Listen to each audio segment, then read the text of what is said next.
Assalamualaikum, halo teman-teman, bagaimana nih kabar kalian? Semoga baik-baik aja, bahagia dan sehat sentosa.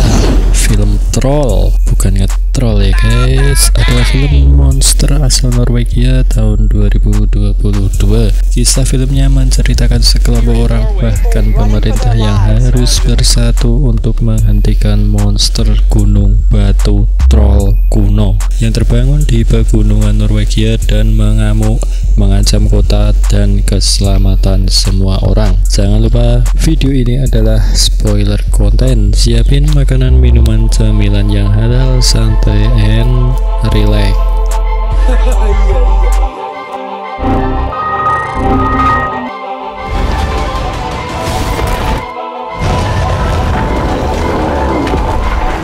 Di sebuah pegunungan batu Norwegia, terlihatlah seorang anak perempuan bernama Nora yang sedang mendaki gunung bersama ayahnya, Tobias. Melihat gunung batu di sekitar mereka membuat ayah Nora teringat akan dongeng tentang troll. Dahulu kala saat pernikahan troll, ada 13 troll yang mabuk sampai lupa waktu. Ternyata batu juga bisa mabuk guys. Lalu saat matahari terbit dan sinarnya mengenai tubuh mereka, semua troll itu pun membeku dan berubah menjadi gunung batu. Nora yang sudah dewasa menganggap semua cerita itu hanyalah bullshit, hanya dongeng untuk anak kecil. Hingga sang ayah berkata, kamu harus percaya agar bisa melihatnya. Saat Nora mulai memejamkan mata dan melihat dengan seksama, di sanalah ia melihat bentuk-bentuk wajah troll di gunung itu.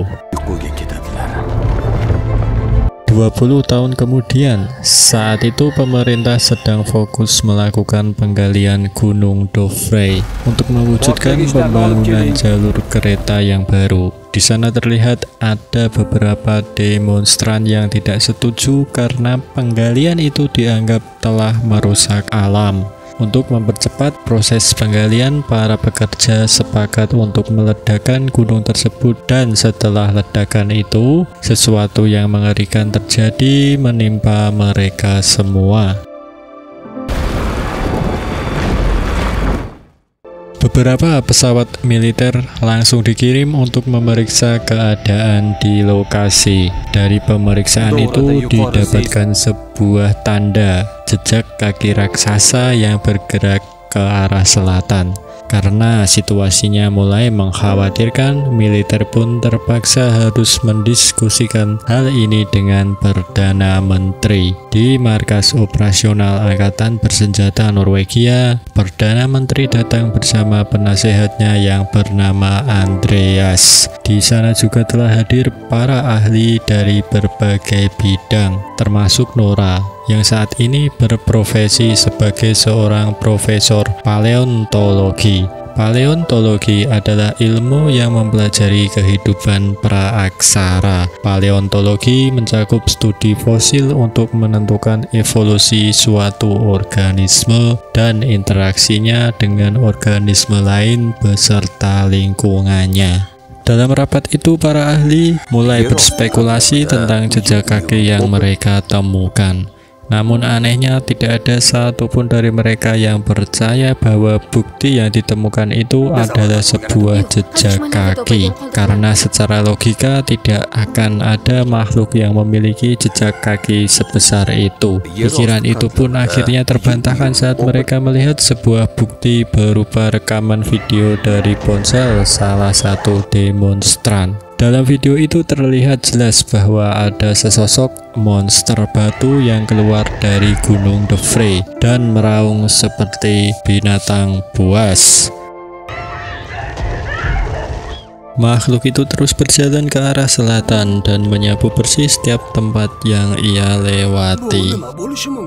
Setelah itu, Nora dan Andreas langsung dikirim melakukan penyelidikan di sebuah daerah bernama Lesia. Nora dan Andreas bertemu dengan kapten militer yang bernama Chris. Chris menjelaskan bahwa setelah menyisir wilayah itu dan jejak kaki makhluk itu berhenti sekitar 20 km dari lokasi tersebut. tersebut. Kemudian mereka pun menginterogasi salah satu pasangan lansia yang terkena imbas akibat monster batu troll.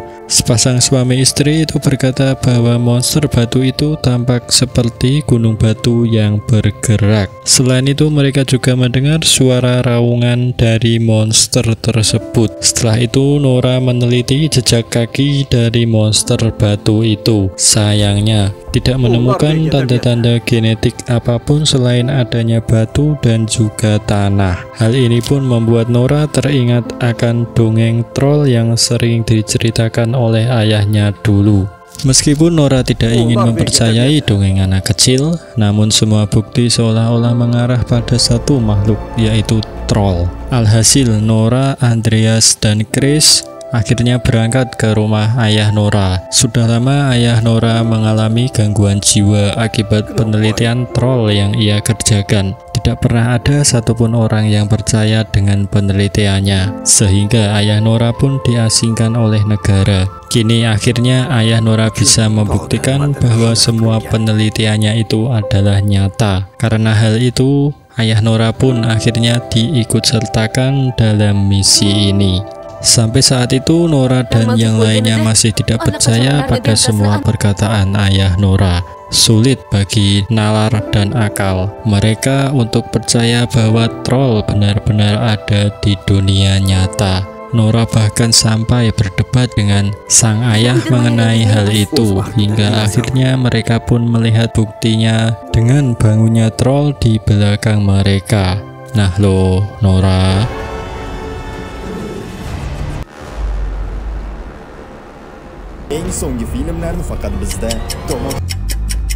Chris? Ternyata troll itu sejak tadi berada di sana dan berkamuflase menjadi gunung batu. Nora dan yang lainnya pun langsung melaporkan hal itu pada pemerintah. Pemerintah tentu saja tidak percaya saat ayah Nora berkata bahwa monster itu adalah troll. Ia bahkan dianggap telah gila dan diusir dari markas. Nora kemudian meminta sedikit waktu pada Perdana Menteri untuk membuktikan perkataan ayahnya. Namun Perdana Menteri memutuskan untuk menyerahkan kasus ini pada pihak militer. Ayah Nora sangat menyayangkan keputusan yang diambil oleh Perdana Menteri. Ia merasa troll itu hanyalah kesepian dan kebingungan. Kechirasiz, gapingizni bo'lsam, maylimi? Buni o'rnadi. U erta qahramonini nazarda tutyapti. Mereka bisa saja mengambil jalan kekerasan untuk mengusir troll itu, namun ia yakin alam akan melawan. Mendengar hal itu, Nora pun akhirnya menuruti perkataan sang ayah, sehingga mereka pun ikut dengan militer dan penyerangan malam ini. Singkat cerita, penyerangan pun akhirnya dimulai. Pihak militer mulai menembaki troll dengan berbagai senjata yang mereka miliki. Semua itu hanyalah sia-sia karena troll adalah batu yang tidak bisa ditembus oleh senjata. Yang ada, setiap serangan yang mereka lakukan hanya membuat troll itu semakin marah. Setelah itu, troll pun membalas serangan mereka dan membunuh begitu banyak pasukan militer. Jika terus seperti ini, mereka semua akan mati. Ayah Nora pun nekat menyapa troll itu dan berusaha menenangkannya. Namun saat troll itu mulai tenang, seseorang malah menyerangnya dari belakang, sehingga troll itu pun marah dan menghempas ayah Nora. Tinchilan, quloq sol.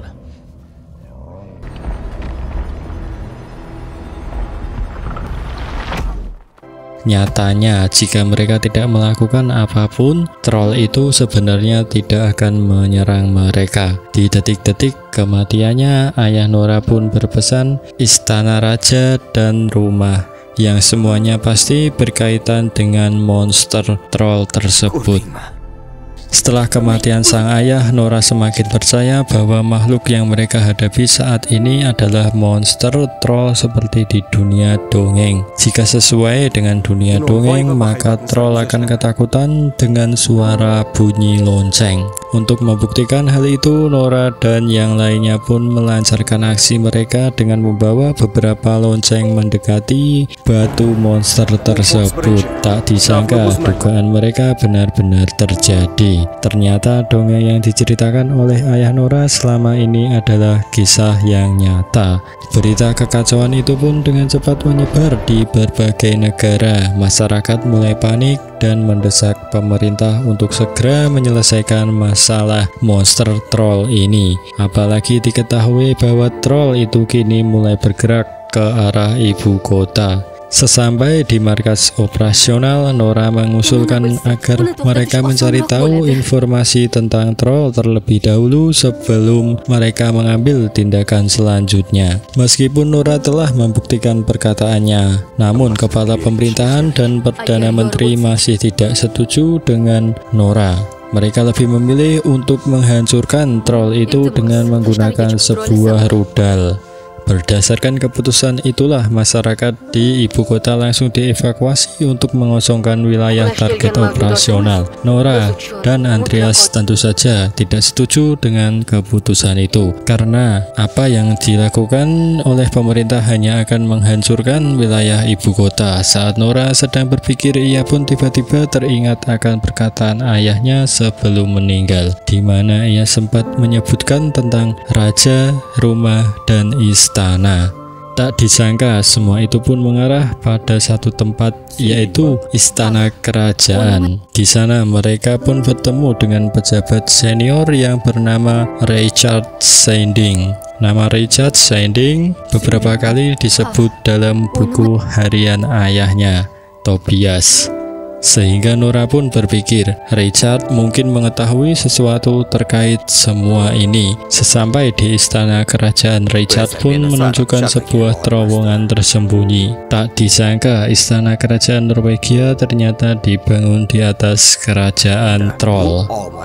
Demi pembangunan itu mereka bahkan rela membantai semua keluarga troll, hingga tersisalah satu keturunan raja, yaitu troll yang sekarang mengamuk di luar sana. Dari informasi itu maka sudah dipastikan bahwa semua perkataan ayah Nora memang benar adanya. Jika begitu maka mereka hanya membutuhkan satu hal untuk menghentikan troll, yaitu cahaya matahari. Jika ditarik sekilas mereka memang pernah melihat troll keluar di siang hari, namun ia tidak pernah terkena cahaya matahari secara langsung. Dengan cepat Nora dan Andreas bergegas menuju ibu kota untuk menghentikan pengepungan.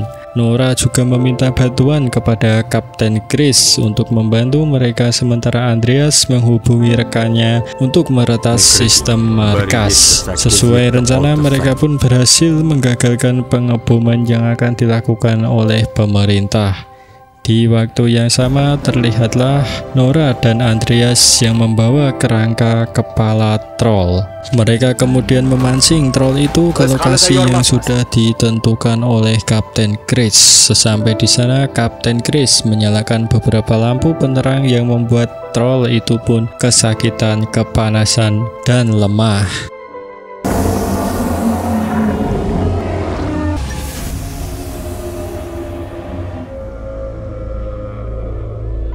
Melihat hal itu, Nora merasa kasihan. Ia benar-benar tidak tega mendengar raungan kesakitan dari monster troll tersebut. Nora pun segera mematikan lampu-lampunya. Nora menangis dan berteriak meminta troll itu untuk pergi dan kembali ke gunung. Namun di saat itulah matahari mulai terbit dan membuat troll itu terbakar dan berubah menjadi bukit batu. Bukit batu itu kemudian diberi nama Bukit Tobias sesuai dengan nama ayah Nora, dan film pun selesai.